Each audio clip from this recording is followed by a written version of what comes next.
बाबूजी का मकान तो हमारे नाम है। हे भगवान, ये क्या कह रही हैं जेठानी जी कि ये घर सिर्फ जेठ जी के ही नाम है, बल्कि बाबूजी ने ही उनके नाम कर दिया था और हमारे लिए कुछ भी नहीं छोड़ा। रश्मि के तो जेठानी जी के मुंह से ये बात सुनकर होश ही उड़ गए। उसको एकदम से ऐसा लगा कि जैसे उसके पैरों तले से जमीन ही खिसक गई। एकदम से उसकी आंखों के आगे अंधेरा सा छाने लगा। उसको लगा कि अगर उसने खुद को संभाला नहीं तो वो पक्का गिर जाएगी, क्योंकि बात ही जेठानी जी ने कुछ ऐसी कह दी थी। उसने तो इतने बड़े घर को लेकर न जाने कितने ख्वाब देख डाले थे।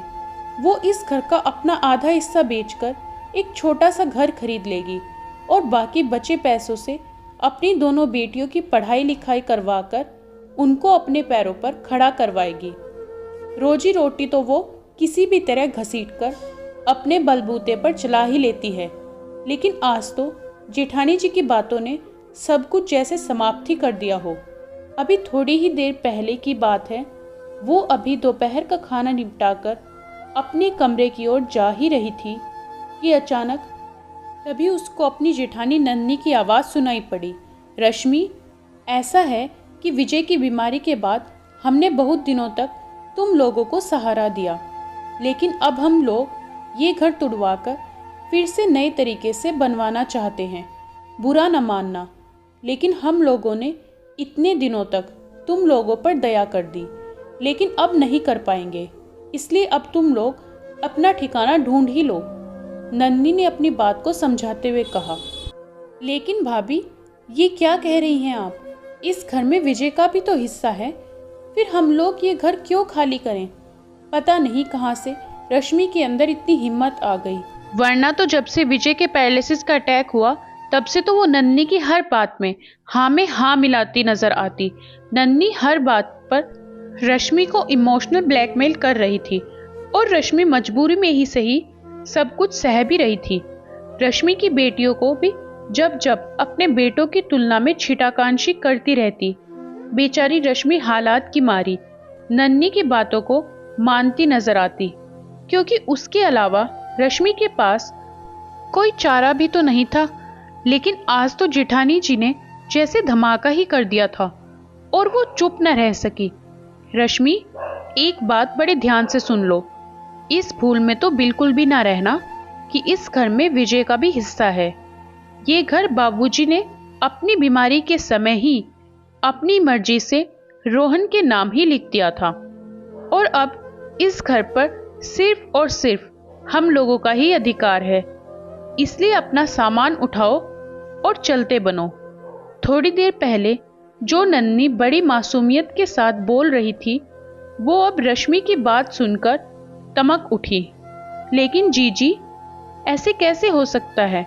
कोई भी पिता अपने घर का पूरा हिस्सा दो बेटों के होते हुए भी एक के नाम नहीं कर सकता। फिर बाबूजी को तो पता ही था कि विजय शुरू से ही बीमार रहते हैं और उस पर हमारे दो दो बेटियां भी हैं।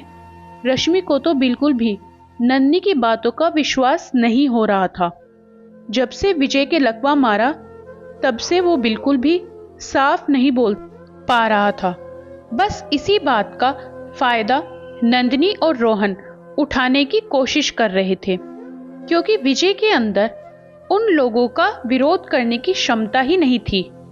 तुमको विश्वास हो या ना हो, लेकिन ये घर रोहन के ही नाम पर है और जितनी जल्दी हो उतनी जल्दी अपना कोई और ठिकाना ढूंढ लो।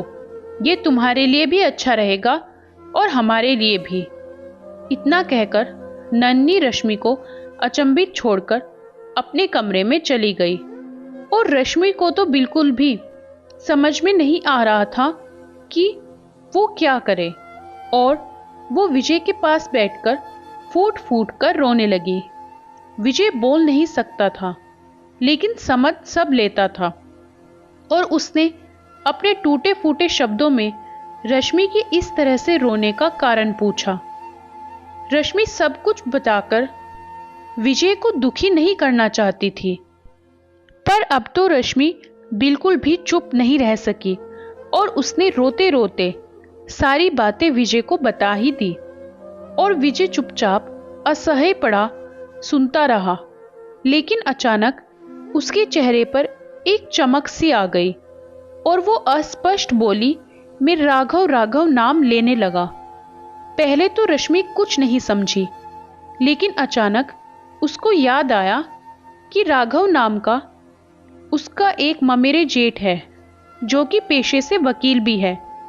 जब रश्मि ने राघव का नाम लेकर बताया तो विजय ने सिर हिलाकर हामी भर दी।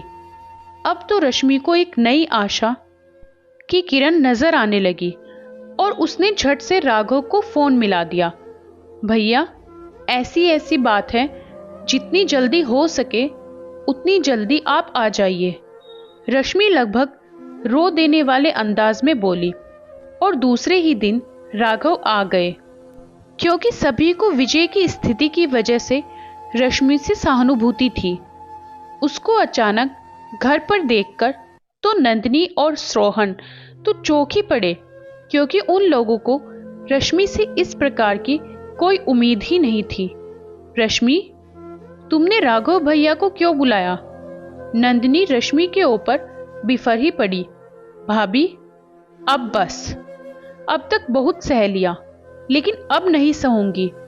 आपने सोचा कि विजय तो असहाय पड़े ही हैं, तो हमारा भला कोई क्यों सुनेगा? लेकिन भगवान हर किसी को कोई ना कोई रास्ता अवश्य दिखाता है। आपने ये भी सोचा होगा कि हम लोगों का कोई और साथ भी नहीं देगा, लेकिन विजय ने राघव भैया को बुलवाकर बहुत अच्छा किया और राघव भैया ने भी यहाँ आकर हम लोगों पर बहुत बड़ा उपकार किया है।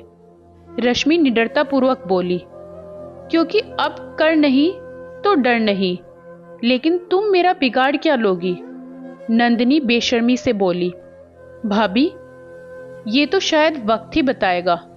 रश्मि तटस्थ होकर बोली, बस आप घर के वो कागजात दिखा दीजिए जिस पर बाबूजी ने ये घर आपके नाम लिखा हो।